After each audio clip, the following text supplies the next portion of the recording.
कुछ भौतिक राशियों के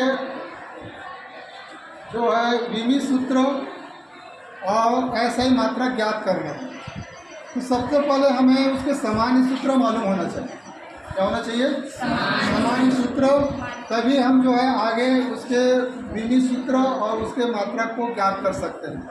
मात्रा ज्ञात करना सामान्य सूत्र से ही संभव हो जाता है और उसके मूल मात्रकों के रूप में परिवर्तन करना ही विमी सूत्र कहलाता है। तो यहाँ पर यदि आयतन दिया गया है, आयतन का सूत्र क्या होता है? चौड़ाई गुणित ऊंचाई। इस प्रकार से दिया गया है। अब लंबाई को किसमें नापेंगे? सबसे पहले हम जो है ऐसा ही मात्रक बताएं कि विमी सूत्र बताएं, क्योंकि सामान्य सूत्र से ऐसा ही मात्रक पहले निकलता है। तो सामान्य सूत्र से ऐसा ही मात्रक देख लेते हैं ना। तो एस आई मात्रक, तो ऐसा ही मात्रक के लिए किससे नापते हैं इसको बस देखना है। लंबाई को किसमें नापेंगे? मीटर में। चौड़ाई को किसमें नापेंगे? और ऊंचाई को किसमें नापेंगे? मीटर में। सबका पुनः क्या कहलाएगा? एम का घात या मीटर का घात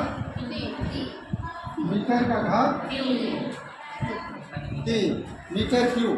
इस प्रकार से इसका ऐसा ही मात्रक हो गया। अब इसी में थोड़ा सा चेंजेस होगा। हम जो है विमी सूत्र लिखेंगे। क्या लिखेंगे? विमी सूत्र। तो विमी सूत्र के लिए संकेत अलग है। क्या संकेत है? लंबाई के लिए संकेत क्या है? देखो, ऐसे मात्रक में मीटर एम बोला जाता है, लेकिन विमी सूत्र के लिए इसके मूल मात्रा का संकेत क्या है? एल। तो ये हो गया आपका एल। चौड़ाई के लिए एल, ऊंचाई के लिए एल। सबको एक साथ करेंगे तो क्या प्राप्त होगा? एल का घात 3। और अन्य जो मूल मात्रा को क्या है? 0।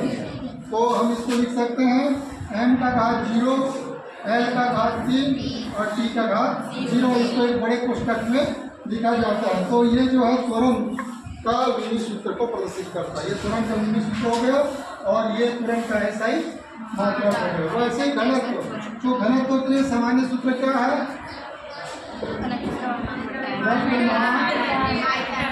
बटे आयतन। इस प्रकार से। तो इसका ऐसे ही मात्रक पहले निकाल लेते हैं। ऐसे ही मात्रक, तो ऐसे ही मात्रक के लिए द्रव्यमान को किससे नापते हैं? किलोग्राम। किसमें नापेंगे? किलोग्राम। अभी आयतन का निकाल चुके हैं। क्या होता है? मीटर का घात 3। और इसी को यदि ऊपर ले जाना चाहो तो ऊपर ले जाकर भी माइनस में लिख सकते हो। दूसरा रूप है केजी, उसके बाद मीटर का घात 3। तो यह हो गया ऐसा ही मात्रक। क्या हो गया? ऐसा ही मात्रक। अब इसी का जो है विमी सूत्र, किसका? डेंसिटी, घनत्व का। डेंसिटी या घनत्व। हाँ, ऐसा ही मात्रक। ऐसा मात्रक के लिए द्रव्यमान को किसमें नापेंगे? मूल मात्रक का संकेत क्या है द्रव्यमान के लिए? एम। तो इसी में तुम लोग डिस्टर्ब मत होना। जब विमी सूत्र में एम कर देते हैं और ऐसे मात्रक में एल प्रयोग करते हैं, तो यहाँ पर भी एल करने लग जाओगे गलत हो जाएगा। और घनत्व के लिए क्या निकाल चुके हैं? एल का घात 3। अब इसको ऊपर ले जाएंगे तो क्या कहलाएगा? एम। कुछ नहीं है तो लिखने की जरूरत नहीं है, 1 है। चाहो तो 1 लिख सकते हो। एल का घात ऊपर जा रहा है तो क्या आ जाएगा? और टी का घात क्या हो जाएगा? 0। तो ये हो गया आपका घनत्व का विमी सूत्र। वैसे ही बल का देखते हैं। किसका देखेंगे? बल के लिए। तो बल के लिए क्या हो जाएगा?